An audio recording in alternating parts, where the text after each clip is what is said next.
Hello, good morning అందరికీ. ఈరోజు మళ్ళీ మీ ముందుకు ఎందుకు వచ్చానంటే, పొద్దున ఇవన్నీ హార్వెస్ట్ చేసేటప్పుడు చూపిద్దాం అనుకున్నాను, కానీ వర్షం కారణంగా చూపించలేకపోయా మీకు. చూడండి, ఇవాళ ఎన్ని కూరలు అంటే రేపు అంటే చుట్టాలు వస్తున్నారు కదా అని అన్నీ కోసుకొచ్చాను.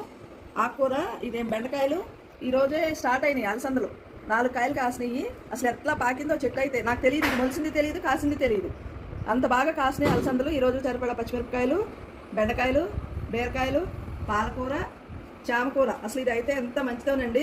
మనకి బయట కొనుక్కుందామన్నా ఇది దొరకదు. అన్ని ఆకుకూరల్లోకి కూడా చాలా బలమైన ఆహారం. చెప్పాను కదా నేను అంతకుముందే. ఇదిగోండి చూడండి, చుక్కకూర. అసలు ఈ పువ్వులు కూడా వేసుకొని వండేసుకోవచ్చండి. పుల్లగా చింతపండు వేసుకోకుండా పనికి వస్తుంది చుక్కకూరలో. ఇది చూడండి, దేవుడికి పూలు. ఈరోజు మా హార్వెస్టింగ్ బాగుంటే అందరూ లైక్ చేయండి, సబ్స్క్రైబ్ చేసుకోండి ప్లీజ్.